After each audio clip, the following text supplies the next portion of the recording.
আসসালামু আলাইকুম কলিজার ভাই ও বোনেরা, দেশ ও প্রবাস থেকে যারা আমার এই ভিডিওটি দেখছেন, আশা করি আপনারা অনেক ভালো আছেন। তো দেখুন, আজকে আপনাদের একটা চমৎকার, আপনারা যারা এই কবুতরটা চেনেন, অনেকে আপনারা গ্যাসুন্নি বলেন, তো সেই গ্যাসুন্নি কবুতরটা আজকে আপনাদের সামনে দেখাচ্ছি। চমৎকার একবার টপ কোয়ালিটি ডিম বাচ্চা আলহামদুলিল্লাহ গ্যারান্টি আছে, এবং এই কবুতরটা খুবই রিজনেবল প্রাইসে বিক্রি করা হবে। আপনারা যদি কেউ নিতে ইচ্ছুক হন, অবশ্যই স্ক্রিনে দেওয়া যে নাম্বার থাকবে সেটি যোগাযোগ করতে পারেন। আর অনেকেই আমার ঠিকানাটা চান যে আসলে ভাই আপনার ঠিকানা কোথায়। দেখবেন যে আমার চ্যানেলের অ্যাবাউটে গেলে আমার পুরো ঠিকানা, কোথায় নামতে হবে এবং A to Z আপনার ফোন নাম্বার সব কিছু দেওয়া আছে। আপনারা একটু কষ্ট করে ওখান থেকে দেখে নিলে আপনাদের জন্য ভালো হবে। আর একটা কথা, অনেকে আপনারা বিশ্বাস করতে পারেন না আসলে এটা ট্রাস্টযোগ্য কিনা। আসলে এটা বিশ্বাস আছে বিধায়ী কিন্তু এখন এই সেক্টরটা আছে, এবং আমার চ্যানেলটা কিন্তু আপনারা দেখবেন যে চ্যানেলটা ছোট হতে পারে, কিন্তু আলহামদুলিল্লাহ আপনাদের ভালোবাসা আমি যথেষ্ট পরিমাণ পেয়েছি, এবং ভবিষ্যতেও যেন এই ভালোবাসা অনার্গল থাকে, এবং সেই চেষ্টা আমার দিক থেকে থাকবে অবশ্যই। তো এই কবুতরটা ডিম বাচ্চা গ্যারান্টি আছে, এবং কবুতরটার এখনও রানিং অবস্থা বাচ্চা আছে। তো এই কবুতরটা বিক্রি করা হবে, আপনারা নিতে চাইলে একদম দামাদামি করা যাবে না, একদম মাত্র 1200 টাকা, একদম 1200 টাকা।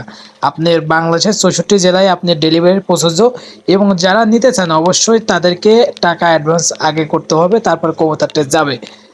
আর একটা কথা, অনেকে আপনারা বিশ্বাস পান না যে আসলে টাকা দিলে টাকা মার যাবে কিনা, বা আসলে টাকা দেওয়ার পর অনেক প্রতিষ্ঠানই আছে যে এরকম টাকা দেওয়ার পরে ফোন টোন ব্ল্যাকলিস্ট করে দেয়। ভাই, এটা আমার রেগুলার প্রতিষ্ঠান না, এটা আমার নিজস্ব শখের খামার।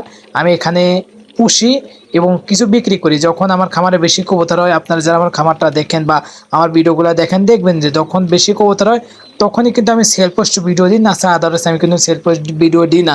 আর আমি কিন্তু প্রতিদিনই সেল পোস্ট ভিডিও দিই না, কিন্তু আমি প্রতিদিন কবুতরের ভিডিও আপডেট দিই যে আমার খামারে আজকে এই কবুতরটা আছে, এই কবুতরটা আছে, আপডেট দিই। আর এখন বর্তমানে বাংলাদেশের ওয়েদার কিন্তু বেশি একটা ভালো না, আপনাদের বেশিরভাগই এলাকাতে আপনার বৃষ্টি হয়, এই রোড হয়। এই টাইমে কবুতরটা যদি আপনি এক্সট্রা ট্রিটমেন্ট না করতে পারেন, মানে ঠান্ডা যদি লেগে যায়, তাহলে কিন্তু অনেক একটা একটা সমস্যা হয়ে যাবে। কারণ ঠান্ডাই কিন্তু একটা কবুতরকণ আর মুরগিকণের প্রধান রোগের উৎস।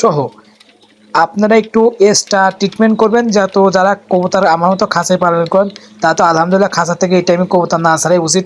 যে একটু খরচ হলে পরেও আপনার কবুতর একটা জিনিস কি, যদি ঠান্ডা লেগে যায় সেই টাকা আপনি ওষুধের পিছনে খরচ না করে কবুতরগুলো বৃষ্টির সময় আপনি যদি একটু আটকায় রাখতে পারেন, তাহলে কিন্তু আপনার কবুতরগুলো ভালো থাকে এবং ডিম বাচ্চা ভালো হয়। আর কবুতরের যখন রোগবালাই কম থাকে তখন আপনার খাবারও বেশি একটা লাগে না এবং ডিম বাচ্চা ভালো দেয়।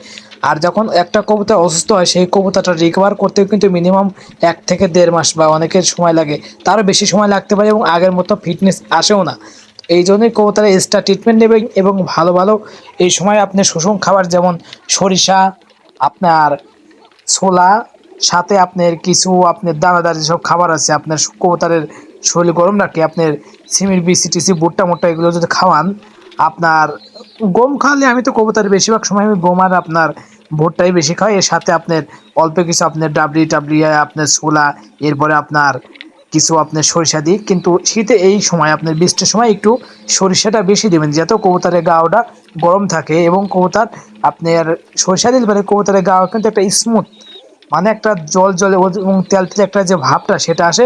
কিন্তু গরমের সময় এই সরিষাটা দিবেন না, কারণ গরমের সময় সরিষা দিলে এমনি গরমকাল এবং কবুতরের ঠান্ডা, আপনার শরীরে গরম লাগবে, সেই জন্যই সরিষা দিবেন না। তো ভালো থাকবেন, অবশ্যই আমার চ্যানেলটি যদি ভালো লাগতে সাবস্ক্রাইব করুন, এবং কে কোথা থেকে দেখছেন সবার কবুতর যেন সুখে থাকে এই জন্যই দোয়া করি।